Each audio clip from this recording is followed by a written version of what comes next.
नमस्कार, स्वागत है आपका हमारे यूट्यूब चैनल गेट 90 में। तो आज की इस वीडियो में हम कक्षा 11वीं की गणित का एक्सरसाइज 1.4 का पार्ट 2 देखेंगे।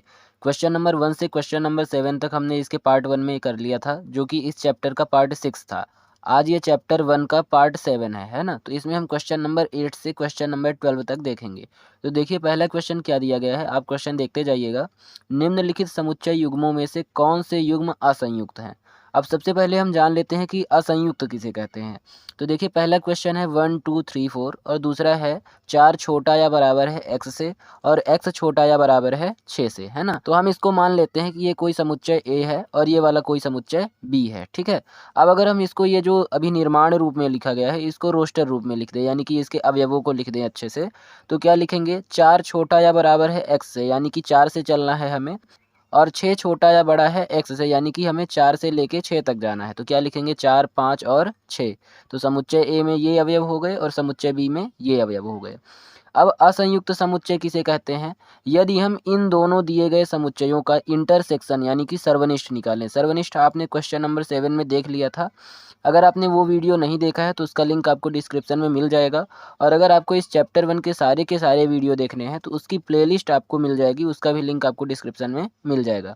तो आप वहाँ से सारे वीडियो देख सकते हो। तो देखिए अगर हम इन दोनों का इंटरसेक्शन निकालें तो ए इंटरसेक्शन बी क्या हो जाएगा? जो इन दोनों में कॉमन हो। तो देखिए इन दोनों में क्या कॉमन है? 1 2 3 4, और इसमें क्या है? 4 5 6। तो इसमें क्या कॉमन है? 4। तो यहाँ पर क्या आएगा? 4 आएगा, है ना? अब असंयुक्त समुच्चय किसे कहते हैं? यदि इसका ए इंटरसेक्शन बी यहाँ पर खाली हो, यानी कि कोई भी ऐसा अवयव ना हो जो इन दोनों के इंटरसेक्शन में हो, तो इस प्रकार के ये समुच्चय क्या कहलाते? असंयुक्त समुच्चय कहलाते। लेकिन चूंकि इसका इंटरसेक्शन खाली नहीं है, यहाँ पर एक अवयव 4 है, इसलिए ये क्या होगा? असंयुक्त समुच्चय नहीं होगा, यानी कि संयुक्त समुच्चय होगा, ठीक है। तो यानी कि ये असंयुक्त समुच्चय नहीं है। फिर देखिए इसी का दूसरा नंबर, दूसरे में क्या दिया गया है? ए ई आई ओ यू, और दूसरा समुच्चय दिया गया है सी डी ई एफ। अब प्रोसेस हर बार यही रहेगी, कॉन्सेप्ट पूरा यही रहेगा, लेकिन मैं अब शॉर्टकट में कर देता हूँ। देखिए केवल आप ये देखिए कि क्या इन दोनों में कुछ कॉमन है।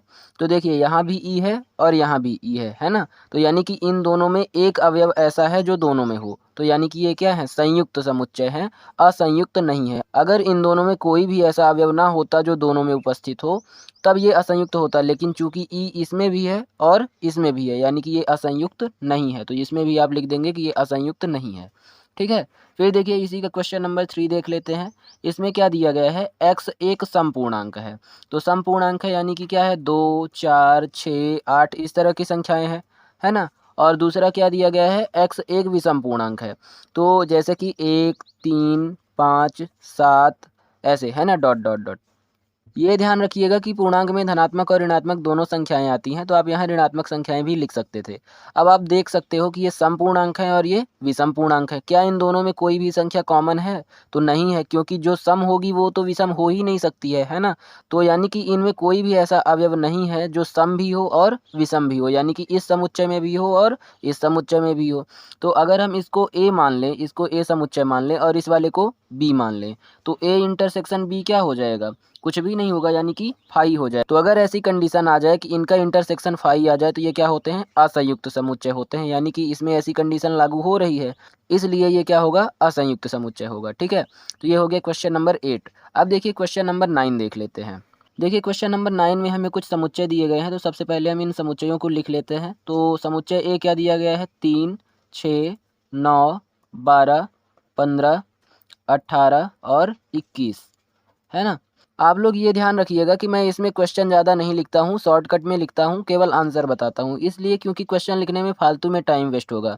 तो आपको स्क्रीन के ऊपर या स्क्रीन के नीचे आपको क्वेश्चन की फ़ोटो दिख जाया करेगी, तो आप लोग वहाँ से देख सकते हो, या फिर आप लोग अपनी बुक जो आपके पास एनसीईआरटी की बुक रखी हो उसमें देखते जाइए और इससे आंसर मिलाते जाइए कि ये क्वेश्चन नंबर 9 है, इसका ये फर्स्ट वाला है, ऐसे, है ना? फालतू में क्वेश्चन लिखने में टाइम बर्बाद होगा, इसलिए मैं क्वेश्चन नहीं लिखा करता हूँ, ठीक है।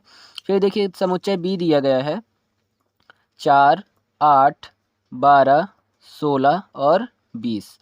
इसी तरह से समुच्चय सी दिया गया है 2 4 6 8 10 12 14 और 16, ठीक है। अब इसके आगे मैं डी वाला समुच्चय नहीं लिख रहा हूँ क्योंकि वो भी इसी प्रकार से है, तो आप क्वेश्चन में देख लीजिएगा, मैं डायरेक्ट क्वेश्चन में आता हूँ, है ना। पहले वाले में क्या लिखा गया है, a माइनस बी। तो a माइनस बी का मतलब होता है कि समुच्चय a और b के अवयवों का अंतर, यानी कि समुच्चय a में से समुच्चय b को हमें घटा देना होता है। तो घटाते कैसे हैं ये देख लीजिए। जैसे मान लीजिए समुच्चय a में समुच्चय b को घटाना है, तो आपको समुच्चय a में ऐसे अवयवों को देखना है जो इसमें उपस्थित ना हो। तो जैसे देखिए, अगर हम इसमें इसको घटाते हैं तो जैसे देखिए 12 इसमें भी है और 12 इसमें भी है, तो ये दोनों क्या हो जाएंगे, घट जाएंगे। और तो कोई अवयव ऐसा नहीं है जो दोनों में हो, है ना। तो जो अवयव दोनों में था वो तो घट गया। अब जिस में से घटा रहे हैं, तो देखिए 12 तो घट गया है, तो 12 को छोड़ दीजिए। अब बाकी के जो अवयव बचे हुए हैं उन्हीं को यहाँ पर लिख दीजिए। तो क्या बचेगा, 3, 6, 9 और 12 तो हमने इससे घटा दिया है ना। तो क्या बचेगा, 15, 18 और 21।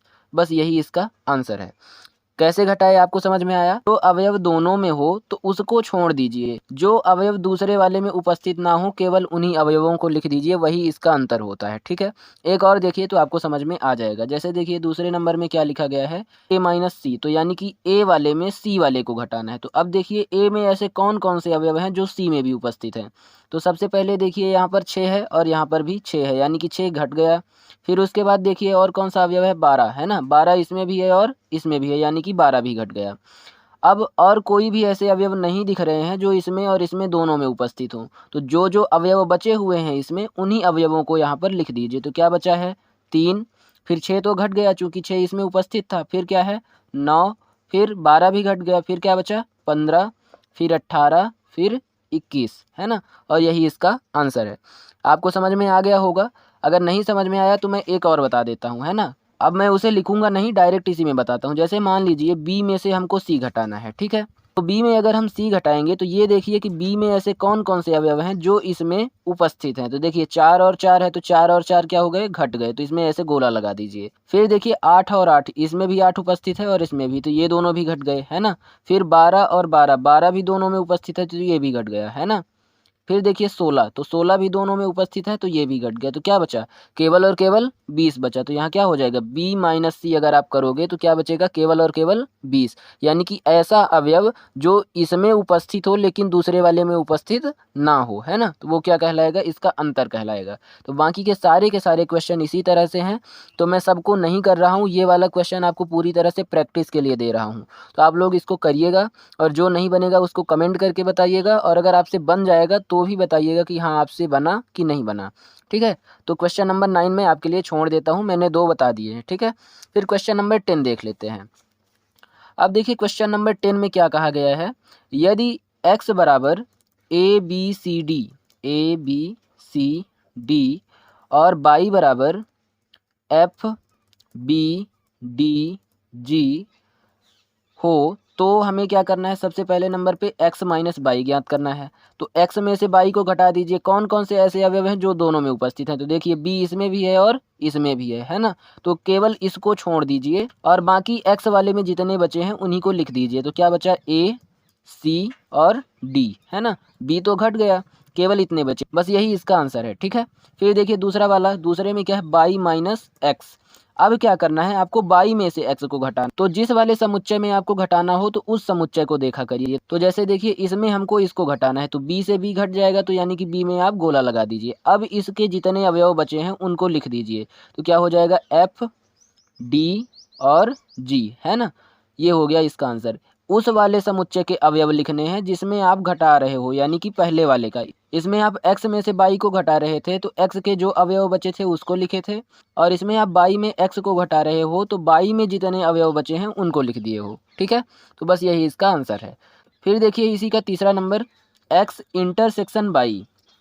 अब x इंटरसेक्शन बाई का मतलब क्या हुआ, ऐसा अवयव जो इन दोनों में उपस्थित हो। तो देखिए b ही तो है जो दोनों में उपस्थित है, तो यहाँ क्या हो जाएगा, b, और यही इसका आंसर है। ठीक है, बहुत ही सिंपल है, बन जाएगा। फिर देखिए क्वेश्चन नंबर 11 देख लेते हैं। इसमें दिया गया है कि यदि r वास्तविक संख्याओं का समुच्चय हो व q परिमेय संख्याओं का समुच्चय हो। थोड़ा सा मैं लिख देता हूँ, 11वां नंबर, r अगर वास्तविक संख्याओं का समुच्चय हो, है ना, शॉर्टकट में लिख रहा हूँ, वास्तविक संख्याओं का समुच्चय हो। ठीक है, आगे समझ लीजिएगा, वास्तविक संख्याओं का समुच्चय हो और कोई समुच्चय q है वह परिमेय संख्याओं का समुच्चय है ना, परिमेय संख्याओं का समुच्चय है। तो इसमें हमें बताना है कि r माइनस क्यू क्या होगा। ठीक है, तो आपको पता होगा वास्तविक संख्याएं किसे कहते हैं, परिमेय एवं अपरिमेय संख्याओं के समुच्चय को वास्तविक संख्याएं कहते हैं। और इसमें दिया गया है क्यू क्या है, परिमेय संख्याएं हैं, यानी कि वास्तविक संख्याओं में से आप परिमेय संख्याओं को घटा दो। तो देखिए यहाँ समझिए, जैसे परिमेय संख्याएं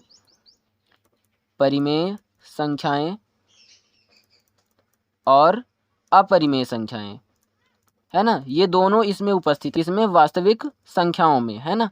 अब देखिए, अगर आप इसमें से वास्तविक संख्याओं में से परिमेय संख्याओं को घटा दीजिए, यानी कि इसको मान लीजिए काट दीजिए, तो क्या बचेगा, अपरिमेय संख्याएं। तो यहाँ क्या बचेगा, अपरिमेय संख्याएं। समझ में आया? फिर से मैं समझाता हूँ। r क्या है, वास्तविक संख्याओं का समुच्चय है, और q परिमेय संख्याओं का समुच्चय है। वास्तविक संख्याओं में से परिमेय संख्याओं को घटा दीजिए। अब वास्तविक संख्याएं आखिर कहते किसे हैं, परिमेय एवं अपरिमेय संख्याओं के समुच्चय को वास्तविक संख्याएं कहते हैं। अब जब परिमेय और अपरिमेय में से आपने परिमेय वालों को घटा दिया तो क्या बचेगा, केवल अपरिमेय बचेगा। तो इसलिए r माइनस क्यू क्या हो जाएगा, अपरिमेय संख्याएं हो जाएगा, है ना, या अपरिमेय संख्याओं का समुच्चय। तो ये भी आपको समझ में आ गया होगा। अगर कहीं दिक्कत होगी तो आप कमेंट करके पूछ सकते हो। ठीक है, फिर देखिए क्वेश्चन नंबर 12 देख लेते हैं, लास्ट क्वेश्चन है इस एक्सरसाइज का। तो क्वेश्चन नंबर 12 में हमें सत्य असत्य बताना है और उसका औचित्य देना है। तो देखिए पहला क्वेश्चन दिया गया है 2, 3, 4, 5 व दूसरा समुच्चय दिया गया है 3, 6। इसमें कहा गया है कि ये दोनों असंयुक्त समुच्चय है। तो देख लीजिए क्या ये असंयुक्त हैं। तो असंयुक्त समुच्चय किसे कहते हैं, जिसमें कोई भी उभयनिष्ठ अवयव ना हो, यानी कि ऐसा कोई भी अवयव ना हो जो दोनों में उपस्थित हो। लेकिन यहाँ पर देखिए 3 इसमें भी है और 3 इसमें भी है, और जब ऐसी कंडीशन आ गई कि कोई अवयव दोनों में उपस्थित हो तो ये क्या कहलाते हैं, संयुक्त समुच्चय कहलाते हैं, असंयुक्त नहीं कहलाते हैं। लेकिन यहाँ पर दिया गया है कि ये असंयुक्त समुच्चय है, इसलिए ये क्या हो जाएगा, असत्य हो जाएगा। ठीक है, फिर देखिए दूसरा वाला देख लेते हैं। दूसरे में क्या दिया गया है, ए, ई, आई, ओ, यू, और इसी का दूसरा समुच्चय दिया गया है ए, बी, सी और डी। अब इसमें भी असंयुक्त बोला गया है। अब देख लीजिए क्या ऐसा कोई अवयव है जो इन दोनों में उभयनिष्ठ हो। तो देखिए ए इसमें भी है और ए इसमें भी है। क्या हुआ, यहाँ पर एक ऐसा अवयव उपस्थित है जो दोनों में उभयनिष्ठ हो, यानी कि इसमें भी उपस्थित हो और इसमें भी उपस्थित हो, इसलिए ये क्या होगा, असंयुक्त समुच्चय नहीं होगा। ठीक है, फिर देखिए तीसरा नंबर इसी का।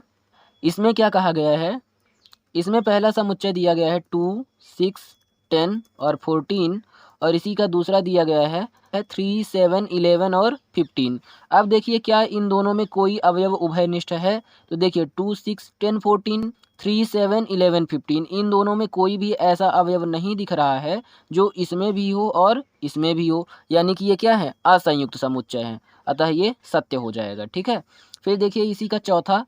इसमें क्या दिया गया है, 2, 6 और 10, और इसमें दूसरे वाले समुच्चय में क्या है, 3, 7 और 11। अब देखिए क्या इन दोनों में कोई उभयनिष्ठ है। तो आप देख सकते हैं यहाँ पर 2, 6, 10 और यहाँ पर 3, 7, 11, यानी कि इन दोनों में कोई भी कॉमन अवयव नहीं है जो दोनों में उपस्थित हो। तो इसलिए ये भी क्या हो जाएगा, असंयुक्त समुच्चय हो जाएगा, यानी कि सत्य हो जाएगा। तो इस तरह से ये क्वेश्चन नंबर 12 भी खत्म हो गया और इसी के साथ एक्सरसाइज 1.4 भी खत्म हो गया, है ना। तो इस वीडियो में आज के लिए इतना ही। आशा करता हूँ आपको ये समझ में आ गया होगा। ये एक्सरसाइज बहुत ही ईजी थी, और अगर आपको कहीं ना समझ में आया हो तो आप कमेंट करके बता सकते हो। अगर समझ में आया हो तो भी आप लोग बता दीजिए कि आपको समझ में आया या फिर कहाँ पर आप लोगों को दिक्कत आती है, तो मैं अगली वीडियो में वहाँ पर आप लोगों को समझाने की कोशिश करूँगा। और अगर वीडियो पसंद आया हो तो वीडियो को लाइक कर दीजिए, चैनल पर नए हो तो चैनल को सब्सक्राइब करके बेल आइकॉन को प्रेस कर दीजिए। और इस वीडियो के अगले पार्ट में हम एक्सरसाइज 1.5 पढ़ेंगे। ये वीडियो इस चैप्टर का पार्ट 7 था और अगला जो वीडियो आएगा वो पार्ट 8 होगा। तो आप लोग उसे ज़रूर देखिएगा और वीडियो को दोस्तों के साथ ज़रूर शेयर करिएगा। तब तक के लिए नमस्कार, धन्यवाद। मिलते हैं अगली वीडियो में।